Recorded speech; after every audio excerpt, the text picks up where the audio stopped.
Tell me about the guy in the container. Who do you mean, mister? You do realize he might just be a figment of your imagination, right? The fancy guy in the suit, in that container over there. I don't know anyone like this, mister. Maybe he's one of Mr. Everett's fancy friends. He knows all kinds of fancy people with suits and purdy carriages. He really feels very uncomfortable discussing matters related to Everett with you. A small mountain of colorful board game boxes. There are numerous types of games for all ages. A lot of shelf space seems to be taken up by Wirral-related merchandise. I want to buy the suzerainty game. Wonderful choice, sir. A wholesome family game. I want to buy the Wirral game. If you say so, but you better stay away from those immoral occult rituals.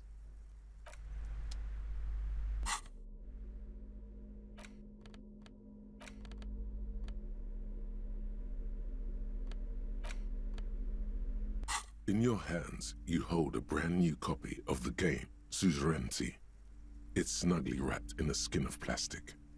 The cover features a charming illustration depicting a mass of grinning laborers loading goods onto a ship, while a richly dressed administrator oversees their work. The exact location and time period are left deliberately vague, but it's clearly meant to represent the economic relationship between the Revacholian suzerainty and its many vassals. The box has a nice heft to it. You hear the rattle of individual wooden tokens and feel their weight shifting back and forth. What treasures wait in store for you? Even before you open it, you can tell that this will be a meaty game of grand strategy and complex player interactions. The plastic wrap rips off as easily as a bodice in a tawdry historical romance. There's a hiss as the lid slides off. Inside, you find a thick, full-color rulebook and more than a dozen pouches of various wooden components. Savor that new board game smell. A mix of wood, paper, and ink, all wrapped in the sweet must of cardboard. Welcome to Suzerainty, a game of economic strategy for the whole family. The rulebook is sumptuously illustrated and thick as a Gradian novel. Finally, a proper game to teach children about the importance of trade and the global economy. The colorful illustrations depict cheerful workers picking apricots, hauling marble sculptures out of crumbling temples, and harvesting a strange magenta-leafed plant. Everyone is smiling. You begin to suspect there may be a political agenda to this so-called family game. Only one way to find out. The instructions are opaque at first and introduce many concepts you're not familiar with. Fortunately, there are many diagrams and examples throughout. You soon figure out the basic conceit. Each player represents an administrator for the suzerain of Revachol. Your objective is to increase the suzerain's wealth and renown by accumulating victory points. Fuck the suzerain. What about my wealth and renown? There is no path to wealth and renown but through the suzerain. As one of the suzerain's trusted administrators, your very function is the glorification of Revachol. That's where the suzerain's vassals come in. The game features 4 vassal nations, each one home to an economically important resource.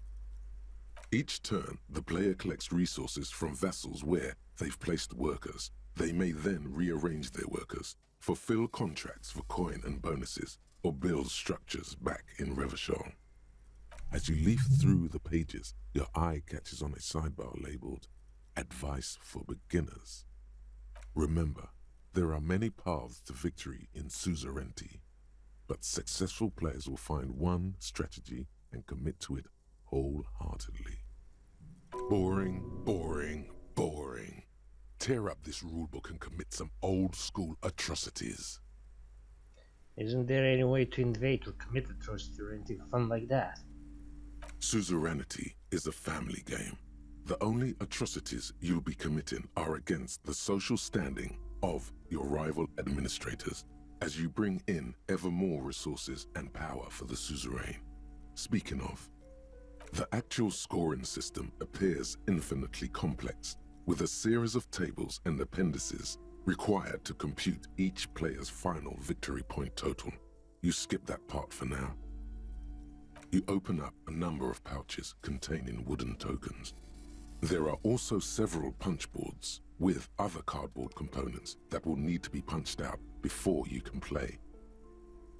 Each cardboard token makes a satisfying tsk as you pop it out. Soon, a neat pile of cardboard coins and counters has accumulated before you. What? You're not going to offer to let me punch any of them out? In addition to the worker and building tokens used by each player, there are also several piles of colorful resource tokens, each representing one of the game's 4 principal resources. From the Empire of Safre, orange apricot tokens.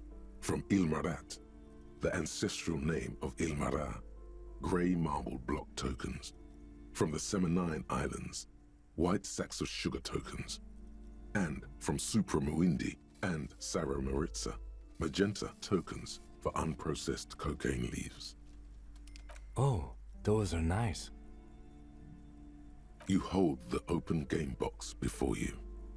Hey, Kim, wanna play? The lieutenant looks over the rulebook before he sees something that makes his eyes go wide. Holy shit! The average playing time for this game is 1 to 6 hours. I'm not sure we can afford to set aside that kind of time for a game. So he says, but his gaze lingers a moment longer on the rulebook than is strictly necessary. He could make time if he really wanted to. What is detective work if not an elaborate game? You need logical inference, attention to detail, the ability to analyze your opponent's motives. Come on, it might help us think of more creative solutions to the case. I do feel like my thinking has become somewhat rigid. Maybe a little diversion to keep the mind limber is just what's in order. See? He's doing the hard work himself. All he needed was a little nudge. Alright, you've convinced me. How do we play? I read the rules already, I'll show you. You explain the basic setup procedures to the lieutenant, who seems to be a quick study. You each take your bag of tokens and counters and unfold the board between you. In the center is the crown of Revachon. Radiating outward are her colorful vessels, each one supplying some raw material desired by the suzerain. Apricots from Safre, archaeological treasures from Ilmarat, sugars from the Seminine Islands, and magenta cocaine from Supra Muindi and Sarah Maritza. There's also a neat little log to keep track of your progress in case you need to put the game away and return to it later. The lieutenant goes first. He draws a contract card and moves several of his workers to the Safre territory of the board and the others to the Seminine Islands. Alright, detective, your turn. You have a few options available to you. Will you try to fulfill contracts right away or rearrange your workers to maximize production on future turns? Remember what the rulebook said. You'll want to choose a strategy early on and stay committed to it. You draw a contract card offering a number of coins in exchange for archaeological treasures. You place all your workers on the Ilmarat territory. On your next turn, you produce 6 units of archaeological treasure and fulfill the contract for a handful of coins. Not bad, detective. But not good enough, the lieutenant seems to be saying. As he completes his own contract card, the lieutenant is rewarded with 4 coins and a round wooden token that he places in the center of the board. That's a market. It's worth 2 victory points. Hey, why did I get one of those? Don't worry, it was mostly just luck. You'll earn some points soon enough. What is that patronizing tone? you're one of the suzerain's trusted administrators. You may need to put the lieutenant in his place. I'm not even sure what points are. That's part of the problem. Points are nothing. They don't exist. They're just an arbitrary convention that games use to reward or punish players for certain behaviors. If points are really arbitrary, as the lieutenant says, what's to stop you from playing the game the way you want? Am I getting points right now? There are some paranoid types who believe the moral intern keeps detailed score sheets for everyone in the Real Belt, but that's obviously nonsense. Otherwise, no. There are no points, just your actions and the consequences of those actions. Just like there are no honor points. None whatsoever. That's terrifying. That's just the way it is. Now, I believe it's your turn. Glancing over the board, you see several possible strategies. Pressing more workers into service would increase your economic output and help you to survive a possible conflict with the lieutenant. Or you could ignore your labor supply and focus on fulfilling contracts for points and resources. Those aren't your only options. You could also show your workers how much you appreciate them by investing some of that wealth in them.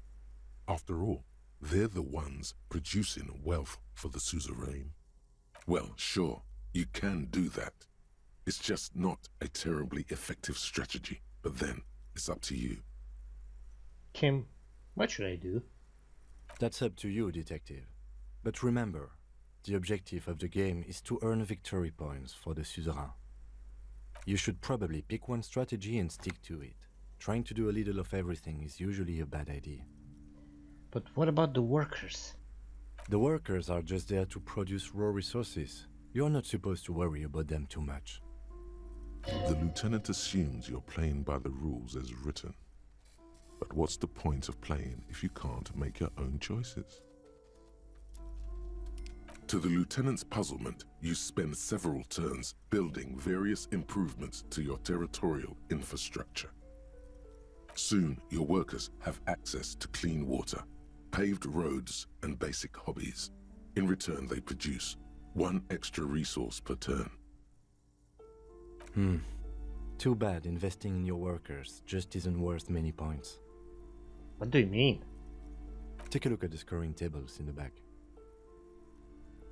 You see in Table 8C that investing in territorial infrastructure multiplies your final victory point total by 1, which is to say not at all. Whereas erecting monuments in Revachol gives you a multiplier of 5. So you're saying the values of the ruling class are completely divorced from the well-being of the people who generate their wealth? Yes, precisely. Nonsense. Remember what the lieutenant said? If points are arbitrary, who cares about winning? You should reject their system and just play how you want. Now it's the lieutenant's turn to respond. He moves aggressively onto the Safre territory.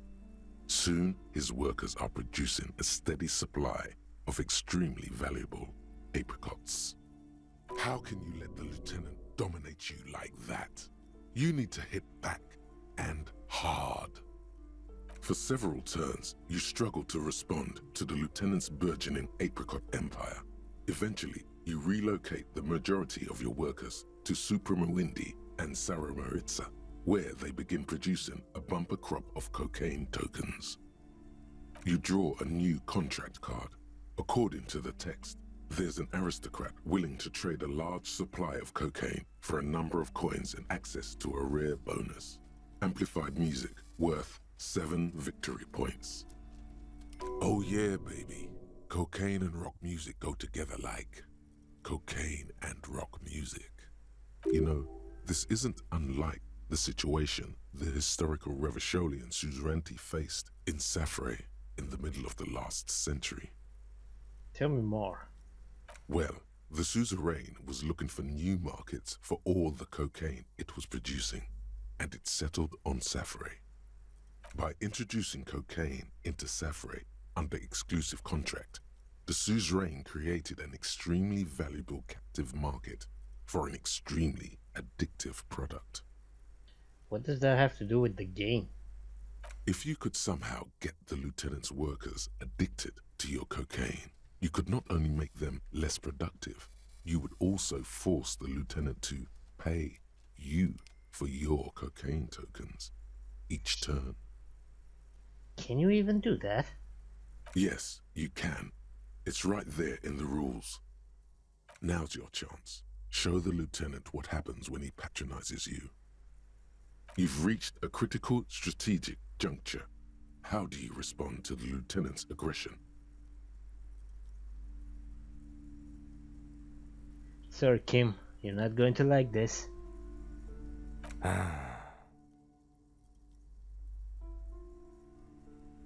With each passing turn, you slowly bleed the lieutenant of coins as his own workers become less productive and more dependent on your magenta cocaine tokens. As a matter of historical fact, this is almost exactly what happened in Safre. To this day, fully half of the former Safre Empire remains dependent on international aid in exchange for a steady supply of cheap produce. Isn't this what they did in Apricot Suzerainty in real life? More or less. Realizing victory is slipping away, the lieutenant launches a desperate gambit: protectionism. By erecting tariffs on your cocaine, he hopes to starve you out of the market at the risk of incurring the suzerain's disfavor. The end game is upon you. Do you escalate the trade war with the lieutenant in hopes of crushing him with your economic might? Or do you ignore his aggression and focus on building the mighty victory column structure in Revachol herself? Alternatively, you could throw the whole game away by trying to build a public education system for the children of your workers. The choice is yours. It's on, Kim. The lieutenant nods gravely as you erect tariffs against his apricots and sugar. This is going to get ugly. With every turn, tariffs are raised until neither you nor the lieutenant are producing any income or generating resources for the suzerain. Even in the best of cases, it's impossible to really win a trade war. But this is far from the best case, and the lieutenant's apricot-powered economic engine crushes yours. Soon, your coffers are empty, and the map lies strewn with your worker tokens. I hope you learned your lesson. Yeah, never play board games. Never fuck with Kim Kitsuragi. Now, let's tally up the scores, shall we? Computing the final scores is almost a game unto itself. You each spend an inordinate amount of time making stacks of coins, consulting tables, and struggling with basic addition and multiplication. After double, then triple checking your maths, you have your final score. -5 victory points. You'll be lucky if the suzerain doesn't have your whole family executed for such a pitiful performance. I've got 15 points. Don't look too glum, detective. There's always next time. Figuratively, I mean. There's no way we have time to play this game again. Now, let's clean up and get back to work. You hold the open game box before you. Large letters on the front form a title: Wirral. The colorful box is illustrated with bucolic vistas. The cover art also features odd-looking humanoids. Some short, some taller, some with pointy ears, others with ephemeral wings. Text underneath the title in smaller typeface reads, 3rd edition, Mega Setting Supplements Module. The side panel adds, a sword and sorcery adventure board game with new maps and miniatures. Mysterious things rattle inside. What could they be? Dice? Plastic miniatures? A fantastical alternate world full of magic and wonder? None of that witless man from Heimdall, fascist dross, hidden behind faux realistic allegory. Wirral is no cliché-ridden apologia for colonial violence. Wirral is pure imagination. It's not It's for pansies. The man from Hjelmdal is way more awesome. A blurb on the back reads, "Tired of the tedium and toil of modern life? Escape to Wirral. Leave behind Isolas and nations with their petty squabbles. Discard electricity, magnets, and boring technological widgets. Succumb to a world of high pasternal fantastique. Unleash your imagination and create an adventure of endless possibilities. Discover the terrible secret threatening Wirral. Can your band of adventurers save the world?" I'm not sure I can handle all this responsibility. Man up. This is about having structured fun. All you have to do is read an intricate rulebook, study an assortment of maps, unfold the illustrated game board, and start rolling dice. In no time, you could be romping through grasslands with low-level characters, hunted by Iskala riders, or battling unspeakable monsters in endless dungeons fraught with danger and despair, conjuring up forceful magics to aid your quest. Don't forget heated arguments escalating to physical confrontation with your friends. And beer, lots of beer. And most importantly, never forget to rage quit if the dice don't go your way. You pry open the box. Inside you find a folded up map, a small booklet, a 24-sided die, and a little plastic figurine. You see a man in ragged clothes wearing a lopsided hat and wielding some sort of a firearm. Interesting. A communard. That doesn't sound very Wirral-like. It is not. The communards are not a part of the game setting. I guess someone misplaced it during the packaging process. Maybe someone should make a role-playing game set during the revolution. Good luck finding people who'd want to play as communard. You pick the figurine up by the base to meet your gaze. The little plastic man stares back at you, his face contorted into a disturbing shout. Then you pocket it. It's made from some sort of wood and has been decorated with peculiar plant motifs. You don't know much about dice, but this one looks pretty damn fancy. You place the die into your pocket. It's always good to have luck on your side. A reprint of a crude hand-drawn map. The top left corner reads, Lands of Wirral. The map features both small villages and mid-sized towns with odd names, in addition to meadows, forests, hills, lakes and seas, also with odd names. It doesn't seem to correspond with anything you've seen thus far. It's not a very helpful map. A quick guide to the magical races of Wirral. Create your own hero, choosing from any of these completely unique and fantastical backgrounds. The options are in order of importance: the Welkin, the Tweog, the humans, the fairy folk, and the pygmies. The Welkin, tall, lithe, and graceful, with long flowing hair and pointy ears. They're known for being powerful magic users, but can also hold their own in a brawn-driven fight. The Welkin come with a variety of exciting sub-races: High Welkin, Forest Welkin, Lake Welkin, and Snow Welkin.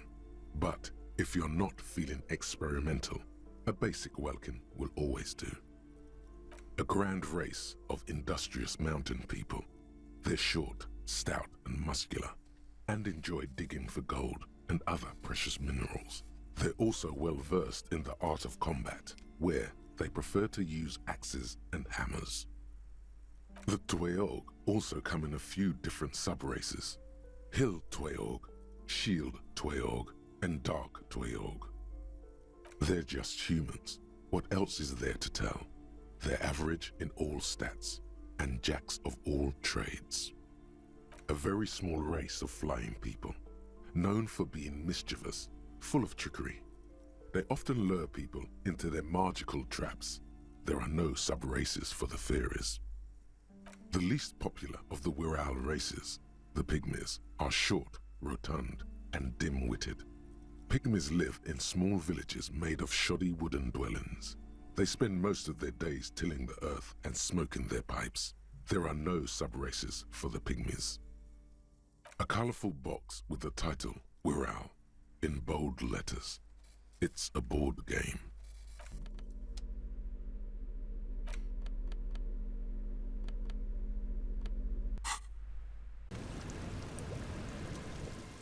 You're back. Good. What can I help you with? So I've been dealing with Everett again. Oh?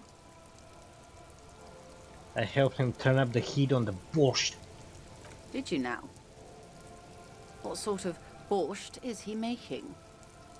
The cook makes it to keep the strikers drunk. Helps them strike. The strike brew. That's a classic. And by turn up the heat, I presume you mean put more alcohol in it? Yes. Why, if I may ask? Why make them more drunk? Aren't they corked enough already? Yes, Detective. What were you hoping to accomplish with this strange thing? I worship our goo in many ways. Very curious. A very curious thing to do. Truly. But that's how he operates. He just does things, man. And then talks about them, even if it's inappropriate.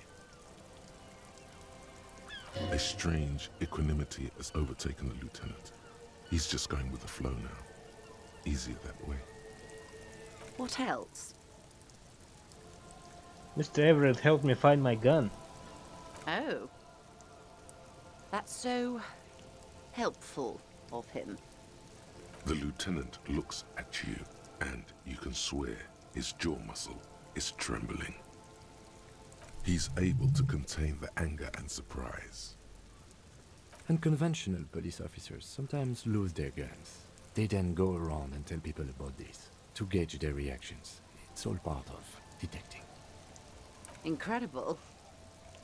Simply incredible. And how is it going?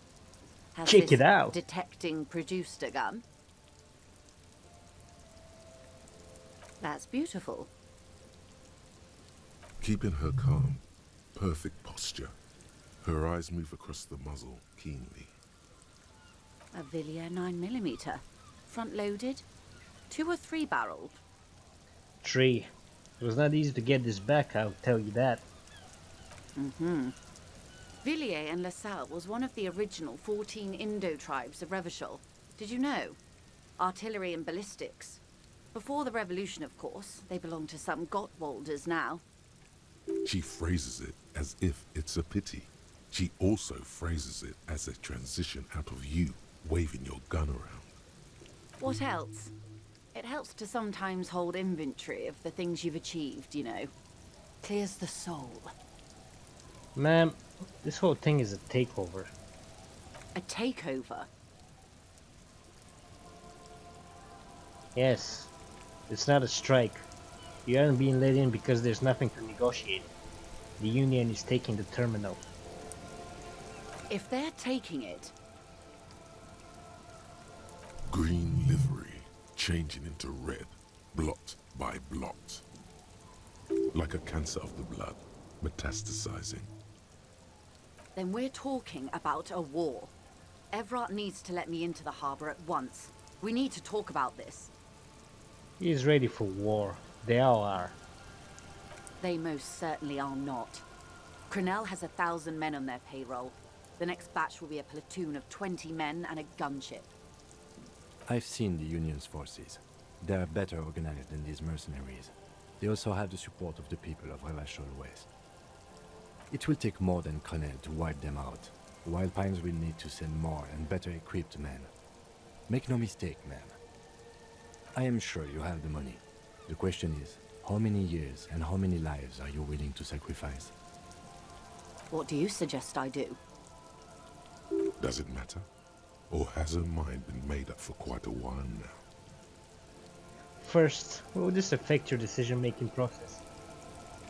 Everything affects the decision-making process, Detective. Officer? For once, I don't seem to know what the right thing to do is.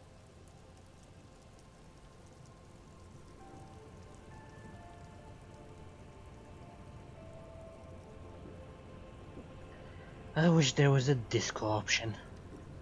I'm afraid we won't disco our way out of this one.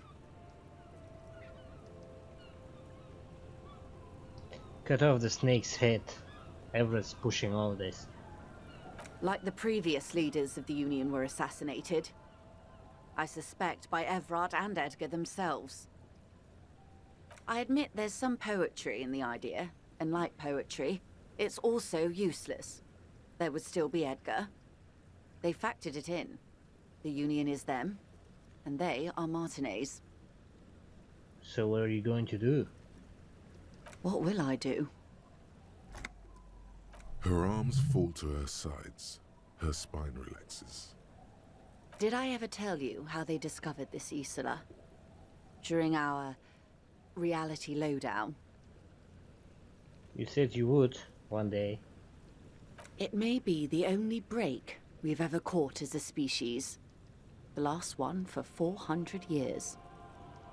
Why? The nations who colonized this Isola called theirs Muindi, the world. It was all they knew, all they thought would be. That there would be something more was a gamble, akin to another world, or life after death. The Pale was thought to be impregnable, perpetual. Irene la Navigateur, the Queen of Suren, sent 8 expeditions, one after the other, into the mass at the edge of the world. 5 of the crews did not return. 2 did, but had lost their minds. Each of those expeditions would have been led by an admiral. Sounds like a purge. Like she was purging her political rivals. Sounds political. There was no precedent for such an undertaking. People thought she was punishing the admirals, or had gone mad, or both. Until after years of trial and error, and the development of a strict psychological regime imitating the creation process of poetry. Called Volta do Mar, or Return from the Sea. The 8th expedition returned sane and intact. They told of a new continent of matter. They told the Queen and her counselor, Dolores Day, that the Pale had begun to condense, day after day, hour after hour, minute after minute. Slowly raining down until it formed a vast ocean. The air is cold and scented with petrichor. There are rain circles on water all around. Humidity crawls up your back like a piano trill. So does the lieutenant. His mouth is slightly open as he looks to the sky. The droplets feel warm, like spring rain. This ocean? The phenomenon has never again been encountered. For a time, the crew thought they were experiencing a hallucination. The mass hand proclaimed, "Lancielinde, Lancielinde," the signal to wake up. But they could not. They were sane and conscious, as islands began to appear on the horizon. There are 78,000 uninhabited islands in the Insulindian archipelago, officer. The freckled face of God. You've thought it a million times. After life, death. After death, life again. After the world, the Pale. After the Pale, the world again. A total shift in human comprehension of reality. On the 2nd day, a great skua was shot down above the flagship Elysium. The bird was preserved and brought back, along with pollen. 4 years later, the Queen's Counselor was proclaimed Her Innocence Dolores Day, the elected world spirit. The age of humanism, internationalism, and parliamentary rule followed. We were high. Leaving us here. On Caillou, the Pebble, the largest of the fertile, uninhabited islands of the northeast Insulindian archipelago. 4 centuries and 2 revolutions later. The Great Skull was the first bird they saw? The first living, autonomous organism. Proof of reality. It's the symbol of Insulinde, detective. The coat of arms of the suzerain and the wings on the crest of the commune. They seem to have it in for it. Or it for me. I broke one. In your defense, it is a nasty creature who plucks food from the throats of lesser birds. Yet much like Revachol, it is also magnificent and rare. Imagine the suzerain of seagulls. There was a sting in your heart at the mention before, when she said its name. And this was the last break we got? The nations of Mundi proceeded to discover 5 more Isolae. Or they discovered us. All in the rush of the great inter-Islary reconnection. But these others weren't uninhabited. We had to kill people there. Wipe out indigenous populations.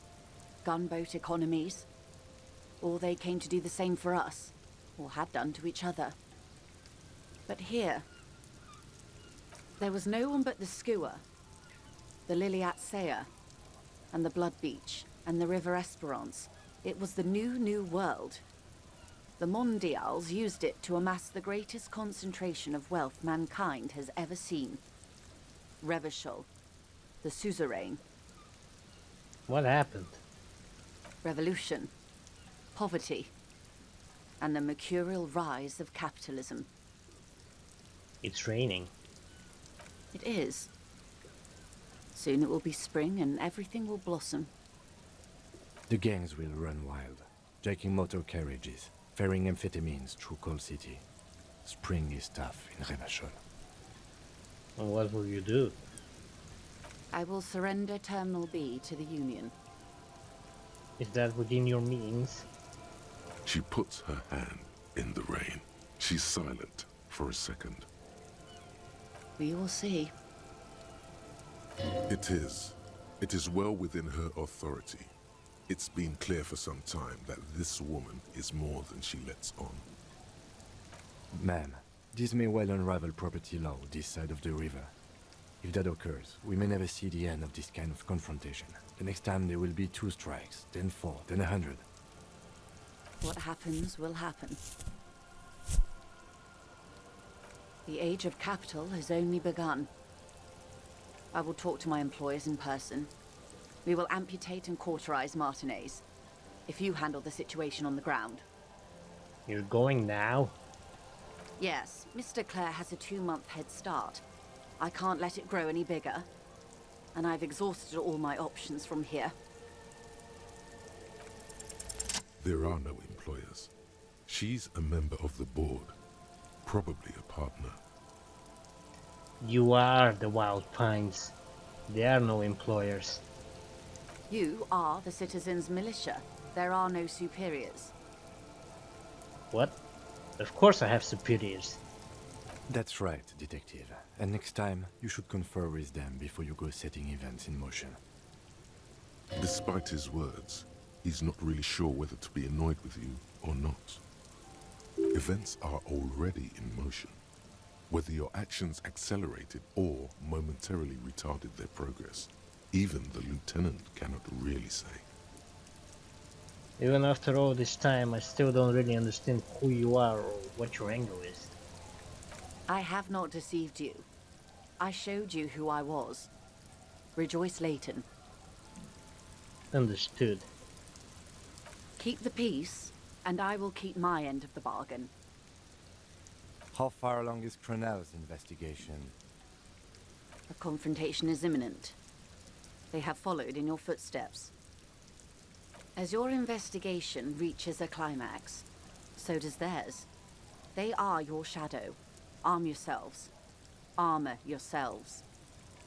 Protect their targets. Violence may be unavoidable, but we can limit the casualties. When will they make their move? Where? Soon. I do not know precisely. They have cut off all communication, you see. They know I've been feeding you information. One last thing, Lieutenant Dubois. I've given the matter much thought and come to this conclusion. You're not an amnesiac. You're insane. I know, because I, too, am insane. I just hide my illness better. And I'm rich. Isn't everybody a little insane? No, Detective. No one's as insane as you. Don't worry, madame. I am very sane. You're overradiated. I'm overexposed, baby. My travels take me through the Pale dozens of times a year. I've got the longing. And I've got it bad. She would die to return to it. The Pale, the past, anything one can return to. How do you keep it together? The same strict psychological regimen the 8th Admiral developed when he crossed the Pale and discovered this Isola, the Volta do Mar. It's used by inter-Islary travelers and other troubled souls, even to this day. You could use a little of it yourself. Goodbye, nether creature of the Forbidden Swamp. Watch out for yourselves. They will strike soon. The lieutenant watches her boat grow smaller on the bay, its white sails fluttering. With worry in his eyes, he does not know if it was the right thing to do, but he doesn't say anything. You wonder what Everard has to say about this. Slowly, the sails turn grey-blue as more oxygen gets between you.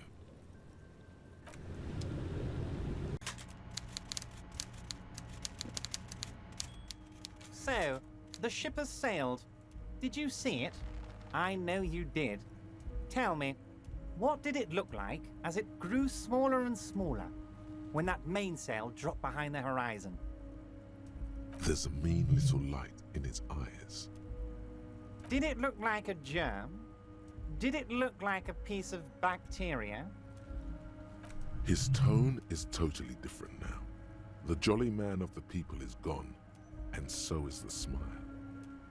His jaw is clenched, and his quadruple chin is quivering with hatred. This is decades of hatred speaking right now. You get a sinking feeling. Oh my God, you've been played.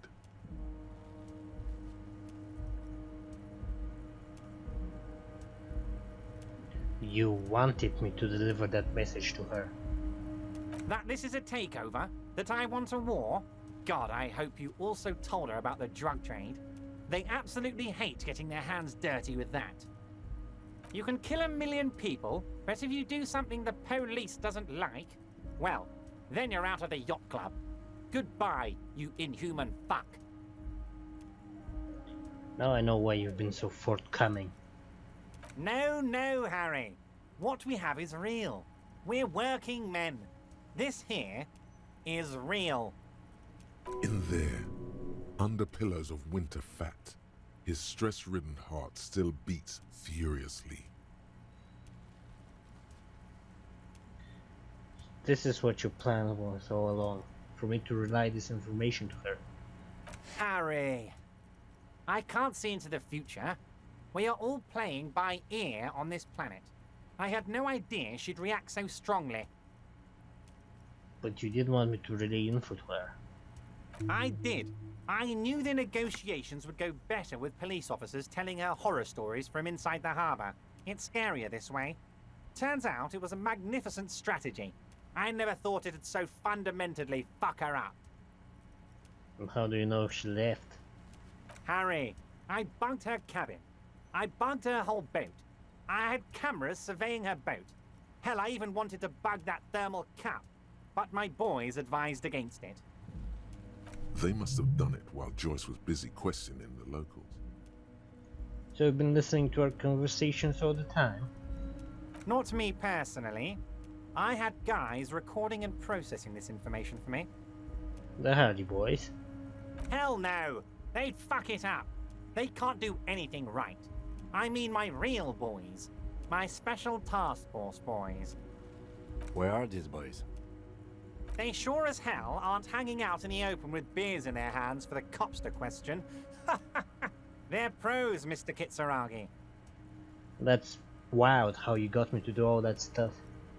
Harry, you made a conscious decision to relay that information to her. You could have kept it for yourself. You used my intellectual curiosity against me. Against you? Oh, Harry, I'd like to think I used it for you. It was interesting. No arguing against that. But she told me a beautiful story about the discovery of the Insulinde. Of course she did. Rich people have the best stories. About all the interesting things they've done and seen. All the beautiful places they've been to. It's just sentimentalism. She can afford to be sentimental, and she can afford to lose as well. It saddens him that she can. Sours it, but only a tiny bit. But you said she's insane, like me. She's not insane. What did she tell you?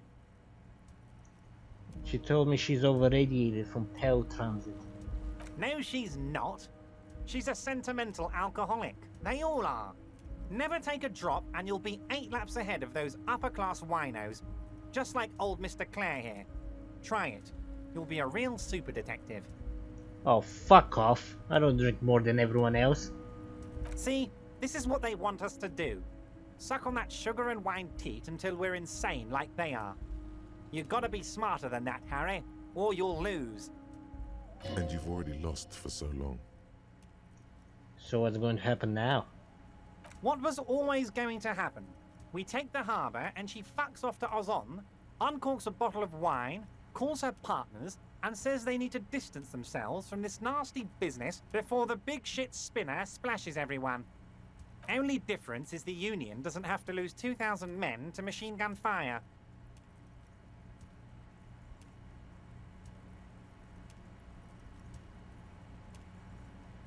Damn, Everett.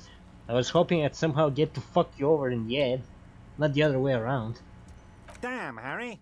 I was hoping that too, but the information I gave you proved too powerful. You knew something big, and you wanted to see what happens when you tell someone. So you told her. Anyone who's ever been close to power will tell you, inside information is the sweetest thing in the world. It's better than money, it's better than pussy. Money only makes you special for some salesmen. Pussy only makes you special for yourself. Information makes you special for all mankind.